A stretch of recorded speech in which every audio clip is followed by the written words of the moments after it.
Hola, buenas tardes. Quiero agradecer ante todo a la Federación Cielo de Comellas, a la Asociación Astronomía Sevilla y a la Casa de la Ciencia que me permita hablar esta tarde junto a mi amigo Antonio Gómez de esta personalidad tan extraordinaria y especial como es Albert Einstein. Casi todo el mundo tiene alguna noción de esta persona. Seguro que si vamos preguntando uno por uno, pues todos nos dicen que sí, que fue un sabio, que era un filósofo, que hablaba muy bonito. Casi todo el mundo recuerda la famosa frase de que todo es relativo, cuando queremos hablar de que diferentes personas pueden ver las cosas de forma diferente, lo que es el vaso lleno, el vaso vacío, medio bueno, medio malo. A lo largo de este rato, Antonio y yo intentaremos explicaros sobre la personalidad de este sabio tan extraordinario y explicaros su carácter humano, su carácter especial y cómo nos hizo ver el cosmos a partir de sus teorías de una forma completamente diferente. Hace ya más de 60 años que murió y sus teorías son vigentes cada día, se comprueban constantemente. Nuestro índice es el siguiente: vamos a hablar de su vida, vamos a contar cosas demostrativas de la relatividad. Antonio nos va a dar una parte muy interesante, visto desde el punto de vista de un físico, de la relatividad, y en medio veréis frases intercaladas, dada la aportación de esta personalidad como filósofo y como humanista. Albert Einstein nació en Ulm, Alemania, en 1879, en el seno de una familia judía. Su madre quedó perpleja cuando vio un niño gordito con un enorme bulto detrás de la cabeza. Hablaba con los médicos y le preguntaba que si su hijo iba a tener algún tipo de tara mental, y como ya podéis imaginar, pues fue todo lo contrario. Albert Einstein fue un genio desde chico, tocaba el violín a los 5 años, a los 12 años ya leía libros de física, a los 13 años leía libros de Kant y los comprendía perfectamente. Ahí lo vemos junto a su hermana María. Lo que sí todo el mundo podrá contar a la hora de recibir unas malas notas en matemáticas, que también le pasó a Einstein, que fue malo en matemáticas, y eso es una leyenda urbana. Einstein fue un genio desde chico, y lo que sí sucedió en realidad es que fue un inadaptado en su colegio. Él se sentaba en la parte de atrás de la clase, llegaba al resultado de los problemas y de las ecuaciones por su propio camino, no contestaba a los profesores cuando le preguntaban, era un caso desesperado, y bueno, ahí lo podemos ver abajo, el tercero de la derecha. Einstein era un apasionado de las máquinas. Desde pequeñito que le regalaron una brújula, pues él se quedó perplejo viendo aquella aguja que se desviaba y siempre marcaba el norte. Y luego se obsesionó con una idea: perseguir la luz y llegar a alcanzarla y ver qué sucedía cuando él llegara a la velocidad de la luz. Aquí a la derecha lo vemos ya de más muchachillo y con un boletín de notas. Las notas máximas en esa época eran un 6. Él sacaba notas buenas en todo, menos en lo que no le interesaba, la geografía y el inglés. Para él el estudio era un placer, no era una obligación, era una oportunidad. A los 16 años ya había hecho su primera publicación de un artículo de física. A los 17 años entró a hacer la carrera de física en el Instituto Politécnico de Zúrich. Ahí conoció a Mileva Maric, una estudiante serbia de la que se enamoró, que también estudiaba físicas. Y aquí le volvió a suceder lo mismo. Einstein no era un alumno que respetara la jerarquía docente, era irreverente, iba a clase cuando quería, fue autodocente. En esos años él estudiaba con Mileva, que fue su novia y con la que después se casó y tuvo 3 hijos. Y bueno, pues con Mileva los dos soñaban qué sucedería si se montaban en una nave y viajaran a la velocidad de la luz. Él decía: Mileva, seríamos inmortales si viajáramos a la velocidad de la luz. También imaginaban que verían otros seres que los miraran desde otras estrellas. Y así, de forma dramática, con muchas vicisitudes, siendo poco aceptado por sus profesores, consiguió terminar la carrera de física. Y bueno, pues como la mayoría de gente brillante, pues él fue autodocente, y cuando acabó, como no era muy respetuoso con sus profesores, se fue al paro. Y bueno, pues poquitos años después lo contrataron en la oficina de patentes de Berna. Ahí él fue un técnico, se dedicaba a mirar los inventos, todos los objetos que le traía la gente. Él tenía que dar el visto bueno si eran objetos que pudieran tener después un desarrollo posterior. Por ejemplo, un tipo de olla express, pues esto puede servir o no, lo vamos a comercializar o no. Este trabajaba 8 horas diarias y cuando llegaba a su casa estudiaba de forma apasionada, por la tarde, por la noche. Allí pensó qué sucedería a una persona si se caía por el hueco un ascensor, y llegó a la conclusión de que probablemente no sintiera su propio peso. Un poquito más adelante, aunque ya vivía en un pisito chiquitito con Mileva, sin casarse, un poquito más, bueno, tuvieron una niña, después un poquito más adelante ya se casó con ella.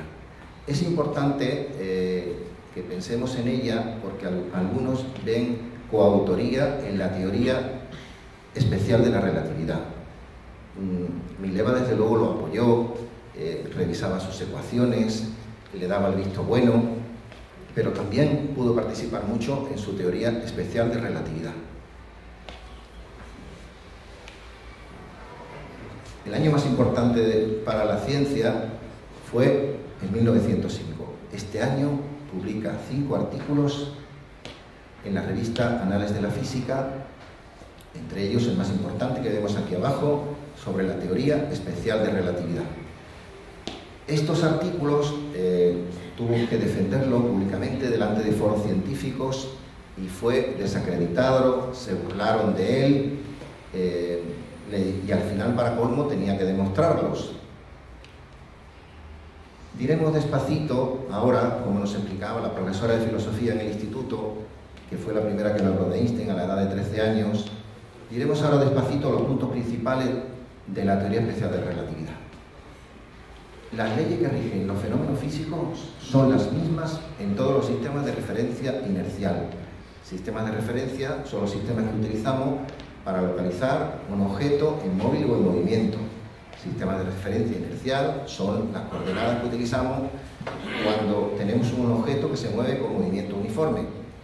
Pero sistemas de referencia desde la relatividad incluyen coordenadas de espacio y de tiempo. Punto segundo.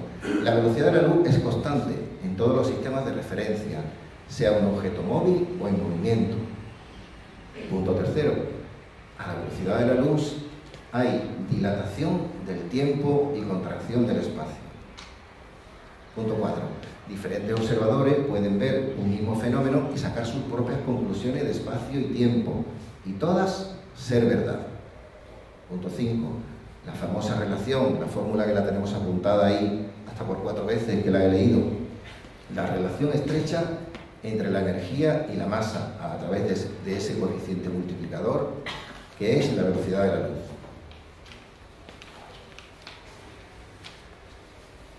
Bueno, para Albert no existe nada más que el trabajo. Él se dedica de forma sacerdotal, está siempre estudiando y su familia queda en un segundo plano. Esto causa gran malestar a su mujer. Su mujer temía perderlo, él no era capaz de ser un buen marido y un buen padre. Estos fueron los 2 hijos, el segundo y el tercero. Su primer hijo fue una niña que murió o fue dada en adopción, y aquí tenemos a sus 2 hijos. El de arriba a la derecha es Hans, que terminó siendo ingeniero y profesor en Berkeley, y el chico, pues lo tenemos aquí a la izquierda, que es Edward, que era un chiquillo que era muy cariñoso, tocaba el piano, pero tenía una enfermedad mental, la esquizofrenia. Bueno, pues Hans trabajó en Estados Unidos y Edward, el chico, se perdió entre sanatorios mentales de Europa. Así pues, la familia formada se fue, la familia formada por Albert y Mileva, terminaron separándose y finalmente divorciándose. En 1913, él tenía una placita de profesor, daba clases en Suiza, y bueno, pues fueron a buscarle Planck y Nernst, dos científicos importantes de la época, y le ofrecieron la dirección del Instituto Kaiser de Físicas en Berlín y además una cátedra en la universidad. Albert no se lo pensó dos veces, hizo sus maletas y se fue para Berlín, dejando su familia atrás. Durante el intervalo de la Primera Guerra Mundial, él se queda en sus despachos, apenas sale, y bueno, pues él desprecia la guerra, cambió de nacionalidad porque no quería ir al servicio militar. Allí se quedó estudiando y más estudiando. Él despreciaba la estupidez del hombre cuando iba a la guerra. 1915 es cuando se completa la relatividad. Había muchos físicos y matemáticos que querían llegar a las ecuaciones definitivas de la teoría general de relatividad. Y bueno, pues mencionamos fundamentalmente a Hilbert, un matemático de la Universidad de Gotinga, que dicen que llegó un poquito antes que Einstein, pero que tenía errores. En realidad el mérito es de Albert Einstein. Y estos son los puntos principales, los leeré despacito como antes. Lo importante de esto es que tira del pedestal a Newton. La luz se desvía por efecto de la masa. La gravedad no es una fuerza, sino un campo creado por la presencia de una masa en el tejido del espacio y del tiempo. El espacio y el tiempo se curva en las proximidades de objetos masivos. El movimiento de una partícula en uno de estos campos se realiza a través de trayectorias geodésicas, a menudo curvas. Y las leyes físicas tomarán la misma forma en todos los sistemas de coordenadas, sean inerciales o no inerciales. Esto, como ya podéis imaginar, los científicos de la época no se lo tragaron, volvieron a despreciar a Albert, lo ridiculizaron.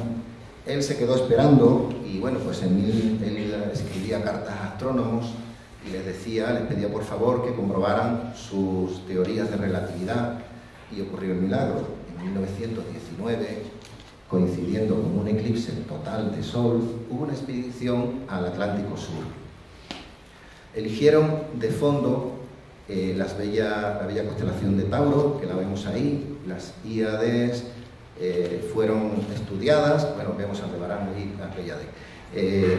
Entonces, coincidiendo con este eclipse total de Sol, Einstein quería probar la desviación de los fotones que venían de esas estrellas. Y así fue. Se hicieron fotografías durante el eclipse y después, en otro momento determinado, y consultando las cartas estelares, se pudo comprobar que se veían estrellas que estaban por detrás del Sol. La única explicación posible era que había habido una deflexión de los haces de luz que venían de las Híades y permitía verlas aunque estuvieran por detrás del mismo. De la noche a la mañana, Einstein se convierte en un hombre muy famoso. La ciencia se rinde ante la evidencia. En un año edita 100 libros, hace múltiples viajes, múltiples conferencias. Todo el mundo, los fotógrafos, los periodistas, todos lo persiguen. Ahí lo vemos arriba a la izquierda, recibiendo la medalla Planck de Física con su segunda mujer, Elsa, su prima Elsa. Y aquí en el centro lo vemos en España. Vino también a España, estuvo aquí 3 semanas y conoció a Ortega y Gasset. Lo vemos ahí con el rey Alfonso XIII. Einstein recibió en el año 1922 el premio Nobel, pero no fue a recogerlo. Era un hombre que no era para nada convencional, como ya vais viendo, y bueno, pues tenía unas conferencias, así que hasta el año siguiente no se presentó en Estocolmo. Recogió su premio económico y se marchó. La década de los 30 fue una mala época en la vida de Einstein. Por su condición de judío, pues en cuanto hubo el alzamiento de los nazis y el odio acérrimo a los judíos, empezó a temer porque lo encarcelaran y por su vida, la suya y la de su familia. Un poco después, Hitler se convierte en el gran dictador de Alemania y él no se lo piensa dos veces. Se marcha a Estados Unidos, pide asilo político y pide la nacionalidad americana y se la dan. Y allí, pues de nuevo, vuelve a triunfar. Aquí lo vemos en una fotografía con indios americanos y paseando en coche descapotable, agasajado por las masas en la ciudad de Nueva York. Es una época muy buena para él, donde gana mucho dinero, instala su casa en Princeton y trabaja en la universidad. Conoce a mucha gente, se hace fotos con muchos famosos, allí lo vemos con Rabindranath Tagore, le gustaba mucho el mar y navegar, aquí abajo a la izquierda lo vemos con Charles Chaplin y abajo a la derecha lo vemos con Marilyn Monroe. Se cuenta una anécdota que en una recepción Marilyn se llegó y le dijo: profesor, ¿usted cree que usted y yo podríamos tener un hijo? ¿Usted se imagina un hijo con su inteligencia y mi belleza? Y Marilyn le dijo a Albert: no creo que sea una buena idea porque puede tener mi belleza y su inteligencia.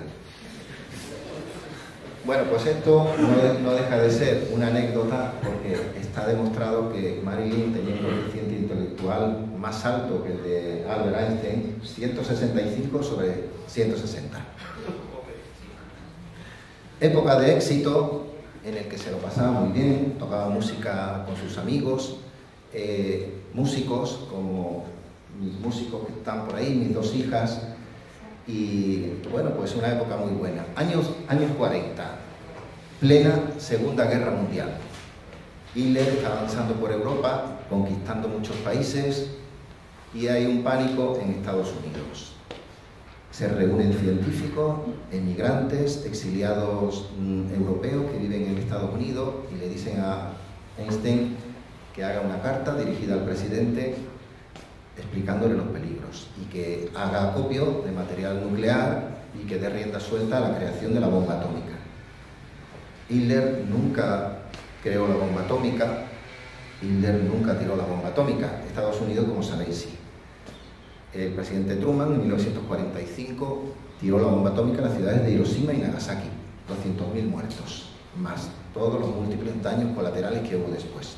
Algunos dicen que Einstein fue el padre de la bomba atómica, y no fue así. Sí que dio la fórmula por la cual pequeñas cantidades de masa, en este caso uranio y plutonio, podían dar lugar a una gran cantidad de energía. Armas de destrucción masiva. Einstein siempre se arrepintió de esta carta. Fue un episodio negro en su historia. Después de aquí se dedicó a dar múltiples charlas, era antimilitarista, antinuclear, pacifista. Esta frase seguro que la habéis visto muchas veces o la habéis oído. En estos años lo acusan de comunista incluso y está a punto de ser deportado y le ponen vigilancia del FBI. Dada su nacimiento en cuna judía, también tiene relación con los judíos americanos. En aquellos años se genera el Estado de Israel y le ofrecen la presidencia, la segunda presidencia del Estado de Israel, pero él se niega. Él es antisionista y es más, de hecho, fue muchas veces a Palestina. Él quería la convivencia entre los pueblos. En el año 55 incluso firma una carta con Bertrand Russell y otros científicos para prevenirlos del peligro nuclear. En este año, 1955, cae enfermo y es ingresado en el Hospital Judío de Nueva York. Tiene una enfermedad que posiblemente pueda ser operable y salvar la vida, pero no quiere. Él dice que ya ha llegado el final de sus días y que la muerte es alguien que viene y él le tiene que pagar. Así pues, en 1955, a los 76 años, Einstein muere. Pidió que sus restos, no quería ningún tipo de funeral, y pidió que sus restos fueran incinerados y esparcidos. Y fue casi todo así, porque este anatomopatólogo que le hizo la autopsia, a la hora y media después de muerto, le sacó el cerebro. Había oído hablar del cerebro de Einstein, lo guardó durante 20 años y después lo entregó a la ciencia. El cerebro de Einstein fue cortado en múltiples trozos, fue fotografiado y se vio que tenía algunas diferencias, quizá como era músico, dicen que la música desarrolla el cerebro, tenía algunas convoluciones cerebrales un poquito diferentes, la proporción de células de neuronas, de glía con neurona era un poquito diferente. Los restos de su cerebro, gran parte de ellos, están en el Museo de la Ciencia de Maryland, pero también hay trozos de su cerebro en Japón, Argentina, Canadá. Preferimos recordar a Einstein así, triunfante, reconocido por la ciencia, aunque él siempre se definió como un fracasado emocional. En el año 1999 la revista Time lo declaró como personaje del siglo, por encima de personalidades tan importantes como Gandhi. Y ahora, de forma un poquito rápida, que mi compañero lo dará después más ilustrado, os enseñaré algunas comprobaciones o algunas imágenes de la constatación de la teoría de la relatividad. Esto lo explicará mejor Antonio. La relación de la energía con la masa se comprobó en 1932 de forma somera y en el 2005 se hizo un balance de masas de esta reacción y se comprobó que era prácticamente exacta a la fórmula de la relación de la energía con la masa. Esta prueba, que seguro que habéis oído hablar de ella, fue de la época de Einstein. Sabemos que que el planeta Mercurio, en su punto más próximo al Sol, tiene unas variaciones en su órbita, de forma que va cambiando su perihelio al cabo de los años. Es un movimiento como de bamboleo, parecido al de la peonza, parecido a la precesión de los polos, el polo norte celeste, como bien sabéis, y estas distorsiones de la órbita de Mercurio son debido a la distorsión del espacio-tiempo. Se pensaba que había un planeta interior que alteraba la órbita de Mercurio, y es por la masa del Sol. Efecto relativista, otro efecto más. 1962. Teniendo planetas interiores en conjunción superior, como Venus y como Mercurio, se comprueba que emitiendo ondas electromagnéticas de tipo ondas de radio que reboten en estos planetas y vuelvan a la Tierra, hay un retraso en el tiempo debido a la distorsión relativista. Tardan más en volver que si hacemos esto mismo fuera de la conjunción. Las ondas gravitacionales, que la explicará Antonio un poquito mejor. Schwarzschild fue un astrónomo de la época de Einstein que fue el primero que llegó a la solución exacta de las ecuaciones de la relatividad. Y es que sucede que cuando se envía una onda electromagnética en las proximidades del Sol, sufre un retraso en el periodo y en la longitud de onda. Y eso conlleva a una disminución, hay una disminución hay un alargamiento del tiempo, un alargamiento del periodo, un alargamiento de la longitud de onda y una disminución de la frecuencia. Y eso se puede ver por espectrografía, como vemos aquí, a la izquierda, que hay una desviación hacia el rojo. En los objetos muy masivos, esa desviación hacia el rojo es dramática. Y en los ya extremadamente masivos, y ya podéis imaginar cuáles son, desaparece el espectro. Sin darse cuenta, entre Schwarzschild y Einstein dieron la clave de lo que después se bautizaría con el nombre de agujeros negros. Pues bien, en el 2003, la Cassini, que la tenemos dando vuelta en Saturno, que nos está dando información de sus 60 y tantas lunas, envía ondas electromagnéticas teniendo la Tierra en conjunción superior. Y se observa el efecto, se observa el alargamiento del tiempo en las proximidades del Sol, debido a la distorsión espaciotemporal según las ecuaciones relativistas. En el 2004, una universidad americana, auxiliada por la NASA, envía este ingenio, la sonda Gravity, PROBE. Lleva unos giróscopos que se orientan meticulosamente hacia la estrella IM Pegasi. Tiene unos sistemas que no permiten que se mueva de esa posición. Bueno, pues 6 meses después se comprueba que sí ha habido una precesión de ese eje en el sentido relativista. Medido exactamente, seguía las ecuaciones de relatividad.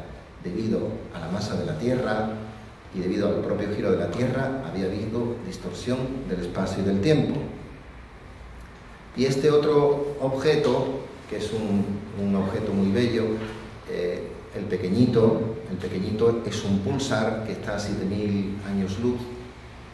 Ya sabéis que un pulsar es una estrella de neutrones que emite ondas electromagnéticas y que cuando enfoca hacia la Tierra, como un faro, pues cuando lo vemos, ¿no?, podemos mirarlo con los radiotelescopios. Este objeto, este pulsar, tiene 200 kilómetros de diámetro y, sin embargo, tiene el doble de la masa del Sol. Imaginaros lo masivo que es. Bueno, pues provoca distorsiones espaciotemporales que hace que su compañera enana blanca cambie su órbita. Y se ha medido, y es debido a la distorsión del espacio y del tiempo. Así que de ahora en adelante, cuando pensemos en el tiempo, vamos a imaginar que el universo es una retícula, es una cuadrícula de espacio temporal en el que están inmersas las masas. Las masas le dicen al espacio cómo ha de curvarse y el espacio le dice a las masas cómo han de moverse. Aún quedan unos trabajos pendientes. Sabemos que Einstein murió intentando encontrar una ecuación definitiva que le sirviera para todo el universo. Correlacionar lo muy grande con lo muy chico, lo cuántico con lo relativista. Si no existe gravedad, sino campos, deberíamos de encontrar ondas gravitacionales, las ondas que dicen cómo se ha de mover la masa. Todavía no se han encontrado. Y la aglutinación de las principales fuerzas del universo, que todavía están en estudio.